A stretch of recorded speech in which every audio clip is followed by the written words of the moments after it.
There's a hidden chapter in the history books, an empire that shook Roman structures to such an extent that the legions never fully recovered.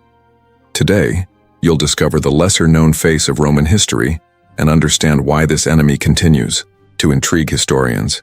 Be sure to subscribe to the channel so you don't miss a thing. Rome's strength has been extolled over the centuries, but few people realize that there was an empire capable of challenging Roman power and leaving a deep mark on history. We're talking about the Parthians, a civilization that is often forgotten, but which transformed the political and military landscape of the Middle East by defeating the Roman army on more than one occasion.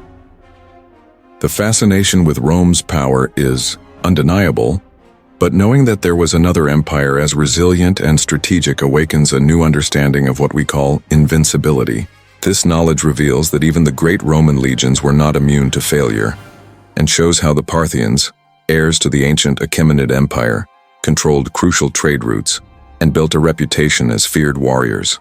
From now on, you'll discover how this empire came into being, what its main battles were, and how it challenged Rome's expansion for centuries. This journey will shed light on many points that are rarely mentioned in traditional accounts of the Roman wars, providing an engaging historical experience full of lessons. The Parthian Empire, in essence, saw itself as the legitimate successor to the great Achaemenid Empire, keeping alive the traditions and values that dated back to Cyrus the Great. While Rome expanded mercilessly to the west, the Parthians grew stronger in the east, controlling areas rich in resources and valuable trade routes. This strategic position gave them not only wealth, but also a tactical advantage over those who dared to challenge them. The Parthian Empire's influence extended far beyond its physical borders. Merchants from the Mediterranean regions crossed their territories in search of rare goods and exotic spices.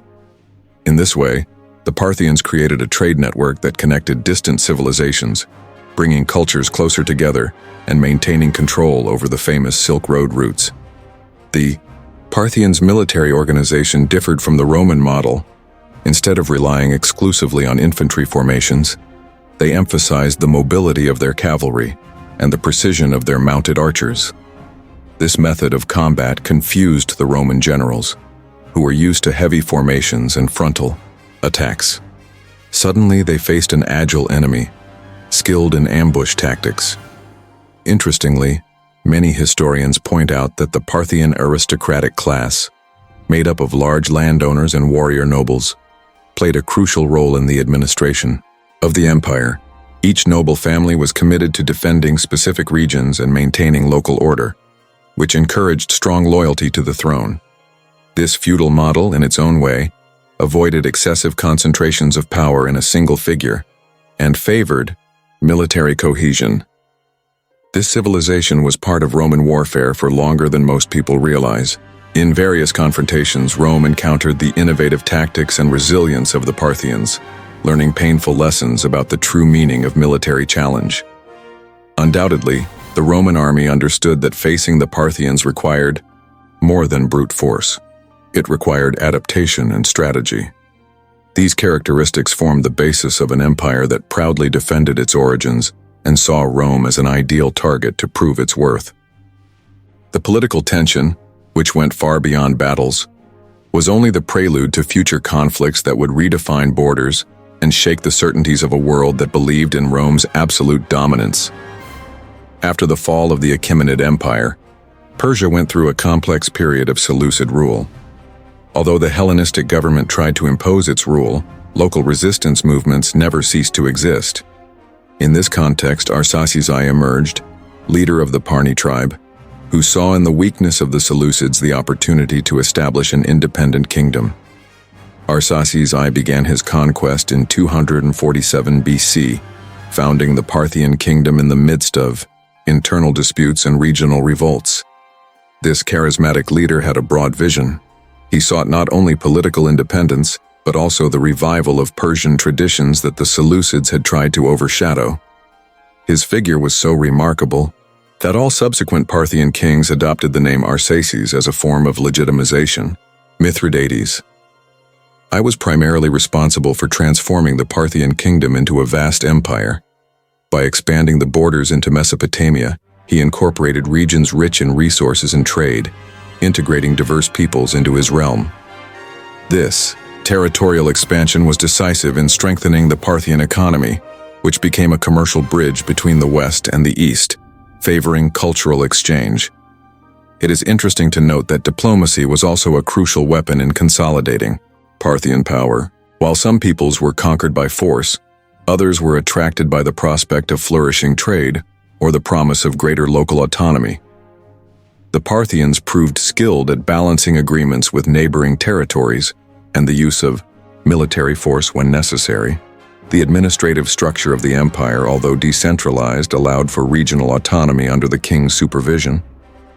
This approach facilitated tax collection and the maintenance of local armies ready to be mobilized in case of external invasions. Compared to Roman bureaucracy, the Parthians preferred administrative methods that respected local traditions, which ensured fewer revolts during critical periods. However, as the empire grew, it also approached the Roman borders. The inevitable contact with this superpower of antiquity ignited sparks on the geopolitical chessboard, amplifying conflicts and simultaneously building the reputation of the Parthians as the great rival to Roman power. Yet none of this would occur without diplomatic adjustments and, of course, violent clashes that were yet to come. The first recorded diplomatic contact between Rome and Parthia dates back to 92 BC, when Sulla, representing the Roman Senate, and Oribazzo, a Parthian ambassador, established a non-aggression pact. At that time, the region of Armenia began to stand out as a disputed territory, as it was vital for maintaining trade routes and strategic military positions. Armenia, situated between the east and the west, functioned as a corridor that any rising power wished to control. Both Rome and Parthia knew that occupying these lands meant paving the way for significant advantages. On one side, access to the Black Sea; on the other, proximity to urban centers and maritime routes connecting Asia to the Mediterranean. This factor transformed Armenia into a bargaining chip in conflicts. The Parthians, however, did not fully trust Roman diplomacy.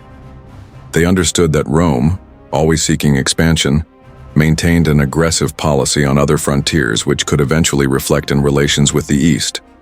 Therefore, they sought local allies and reinforced their garrisons at strategic points, ready to protect their conquests. While Rome experienced internal disputes, such as the rise of ambitious generals and civil conflicts, Parthia took the opportunity to strengthen its regional influence. This alternation of political instability in both powers resulted in moments of truce and renewed armed clashes. Each negotiation either broke or established treaties that rarely remained stable for long. Tensions escalated when smaller groups, trying to escape Roman hegemony, sought refuge in Parthia. This hospitality also served as a political maneuver. By offering asylum and support to Rome's rivals, the Parthian Empire became the hope of many resisting Western power, amplifying the spark of direct conflicts. In this geopolitical dance, each side tested the limits of the other while maintaining a semblance of diplomacy. However, it only took one misstep for treaties to be broken and weapons to speak again. At this point, Armenia once again emerged as an inevitable stage for disputes that would soon escalate to an unprecedented scale. The Battle of Carrhae in 53 BC symbolizes one of the most notable moments of the Roman wars. Marcus Licinius Crassus, a member of the First Triumvirate, sought personal glory and riches by invading Mesopotamia, underestimating the military capabilities of the Parthians. The defeat was resounding. The Parthian cavalry, led by General Serena, used composite bows and ambush tactics to dismantle the Roman formation, resulting in thousands of Roman soldiers killed and captured. The scandal grew even larger when the legionary eagles, sacred symbols of Roman power, were captured. The insult struck not only the military pride but also the morale of the Roman people. The legend that Crassus had molten gold poured down his throat after his death vividly illustrates the contempt that the Parthians demonstrated for Rome's thirst for wealth. After this humiliation, Rome experienced a period of internal and external turmoil. Julius Caesar, the leading political figure at the time, was assassinated amid conspiracies, and the Parthians did not hesitate to support Rome's enemies who, seemed most advantageous to them, such as Brutus and Cassius. This strategic support served to weaken the rival empire from within, while Parthia reinforced its reputation as a military power. Mark Antony, an ally of Octavian, future Augustus, and Caesar's natural successor, tried to avenge the defeat at Carrhae in 36 BC. Even with substantial resources, his campaign ended in failure. With logistical problems, lack of supplies, and the hostility of the territory, Mark Antony was unable to overcome the Parthian resistance. Many Roman soldiers perished or deserted, further consolidating Parthian confidence. A few decades later, Emperor Trajan undertook another attempt to impose Roman power over Parthia, aiming to expand the empire to unprecedented limits. He managed to conquer Ctesiphon, the Parthian capital, and achieved impressive victories. However, his premature death prevented the consolidation of these gains, and the territory would once again slip from Roman hands. The momentary expansion would not translate into lasting dominance. All these confrontations showed the ancient world that the Roman army, although powerful, was not unassailable. And with each clash, the reputation of the Parthians grew as a courageous, proud people capable of improbable military feats. The legacy of these battles would leave deep scars in Rome, but it would also make way for the emergence of a new force in the region. The Parthian Empire, although victorious in many campaigns, also faced internal problems. Constant disputes among nobles, succession conflicts, and internal rivalries weakened the central power. The decentralization that had previously contributed to military cohesion now created openings for rebels and pretenders to the throne. Amid these tensions, the ruler of Persis, Artaxerxes I, took advantage of Parthia's moment of weakness to rise as the leader of a new dynasty.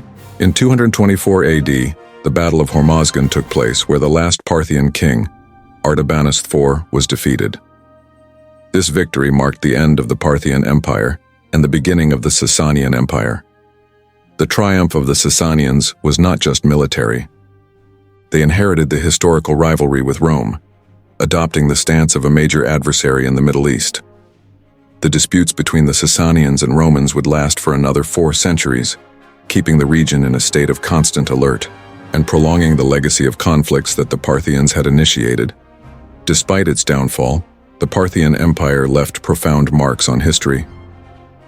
The main lesson was that cultural diversity and the ability to integrate different peoples into the same territory could create lasting power. At the same time, the lack of a more centralized administration ultimately led to internal disputes that hastened the regime's end. The transition to the Sasanian Empire was almost immediate, but the Parthian conquests and culture continued to influence customs, arts, and even combat strategies. Many of the horsemen and archers who served the Parthians were incorporated into the new army, keeping the essence of their warrior tradition alive. With the official collapse of the Parthian Empire, the political map of the Middle East would undergo yet another reconfiguration. The ancient world faced once again a strong and determined Persian Empire ready to compete on equal footing for control over trade routes and strategic cities that so captivated Roman power. This overview of the Parthian Empire prompts a reconsideration of the image of invincibility built around the Roman legions. The Parthians taught the world that there is no unbeatable army, and that determination, combined with clever strategies, can surprise even the most formidable opponent. Even today, their deeds inspire reflections on resistance and cultural identity. If you consider the contradictions and achievements of the Parthians, you will see that success is not built solely on military strength, but also on the charisma of leaders and the ability to integrate different peoples. This model profoundly impacted antiquity, delineating new frontiers and new ways of governing. Share in the comments what surprised you most about this exciting journey. Do you believe that Rome, even being a giant, could have been defeated even more times if the Parthian Empire had maintained its internal unity? Leave your impressions and to what extent this story changes the way you perceive the Roman wars.